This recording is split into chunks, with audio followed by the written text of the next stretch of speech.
রাজ্যপাল যা করেছেন ঠিক করেছেন। রাজ্যপাল যাবে কি না যাবে মুখ্যমন্ত্রী ঠিক করে দেবে। ক্ষমতা থেকে বাইরে গিয়ে রাজ্যপালকে অনুরোধ করছে। রাজ্যপাল সিভি আনন্দ বোস এখন মুর্শিদাবাদে। মুখ্যমন্ত্রী মমতা বন্দ্যোপাধ্যায় তিনি অনুরোধ করেছিলেন রাজ্যপালকে মুর্শিদাবাদের এই উত্তপ্ত এলাকায় এখনই না যেতে, স্বাভাবিক হলে পরিস্থিতি তারপরে যেন তিনি যান। তবে মুখ্যমন্ত্রীর অনুরোধ না রেখেই রাজ্যপাল সিভি আনন্দ বোস মুর্শিদাবাদে পৌঁছে যান এবং সেখানে গিয়ে নিহতদের পরিবারের সঙ্গে দেখা করেন, এছাড়াও আক্রান্তদের সঙ্গেও কথা বলেন। মুখ্যমন্ত্রী মমতা বন্দ্যোপাধ্যায়ের অনুরোধের পরও রাজ্যপাল মুর্শিদাবাদে গেলেন। এই বিষয় নিয়ে বিজেপি নেতারা কি বলছেন চলুন শুনে নেওয়া যাক। রাজ্যপালের পথটা মুখ্যমন্ত্রীর উপরে। রাজ্যপাল যা করেছেন ঠিক করেছেন, কিন্তু আমরা চাই রাজ্যপাল যা দেখেছেন যা বলেছেন অ্যাকশন। ব্যানার্জি নিজের ক্ষমতা থেকে বাইরে গিয়ে রাজ্যপালকে অনুরোধ করছে। উনার এটা ক্ষমতা নেই, এখতিয়ার নেই। আমরা এর আগে দেখেছি যখন উনি বিরোধিতা করতেন সরকারের, কোনো কিছু ঘটলে তার height, weight, gravity of the situation না তাকিয়ে তিনি দৌড়তেন।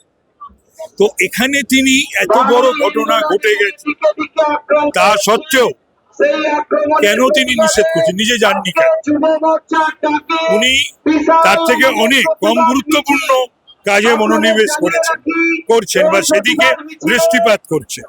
এটা খুবই দুর্ভাগ্য এবং রাজ্যপাল যাচ্ছেন তাকে নিষেধ করছেন। এক্ষেত্রে রাজ্যপাল ওনার যে অনুরোধ রাখেননি ঠিক করেছে। এবং আমরা দেখছি টিভিতে যে মায়েরা, বোনেরা এবং ওই গোবিন্দ দাসের পরিবার, চন্দন দাসের পরিবার আছে এবং তারা বলছে যে আমরা নিরাপত্তা চাই। সবচেয়ে বড় কথা, খালি টাকা অ্যানাউন্স করে এই তো গোবিন্দ দাসের পরিবার তো রিভিউজ করলেন, অভয়ের মা বাবা যেমন রিভিউজ করলেন, পয়সা দিয়ে মনে করেন সমস্ত কিছু খরিদ করা যায়। মমতা ব্যানার্জি মনে করেন পয়সাটাই সব, জীবন ফেরত দিতে পারবেন?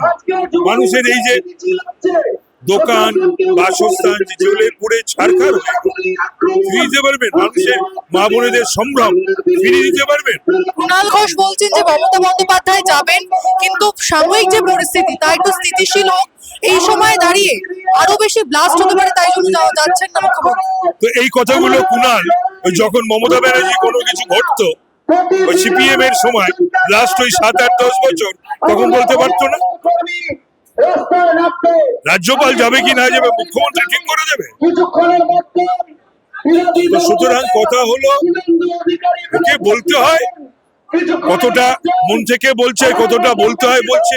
এই ঘটনার পরে আমি বলছি, যদি কেউ মানুষ হয়, বিবেক থাকে, মনুষ্যত্ব থাকে, হিন্দু হয়, বাঙালি হয়, তার প্রত্যেকের উচিত প্রতিবাদ করা। এটা ঘটতই না, এটা ঘটতই না যদি মমতা ব্যানার্জি ওই ধরনের বয়ান না দিতেন, সিদ্দিকুল্লাহ, ফিরহাদ ওই ধরনের কথাবার্তা না বলতেন, হামিদুল, হুমায়ুন সহ আরো বিধায়করা যদি ওই ধরনের কথাবার্তা না বলতেন, আজকে এই জায়গায় পৌঁছতো না।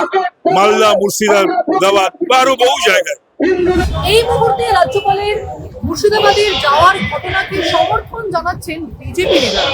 শুভেন্দু অধিকারী, তাপস রায় তারা বলছেন এই সময় মুর্শিদাবাদে গিয়ে সেখানকার মানুষদের সঙ্গে, বাসিন্দাদের সঙ্গে কথা বলে একদম ঠিক কাজ করেছেন রাজ্যপাল, এবং যে রিপোর্ট তিনি নিয়ে আসবেন সেই রিপোর্ট যেন কেন্দ্রের কাছে ঠিকভাবে পৌঁছে দেওয়া হয়। ক্যামেরায় সৌম্যদীপের সঙ্গে প্রীতি, দ্য ওয়াল, কলকাতা।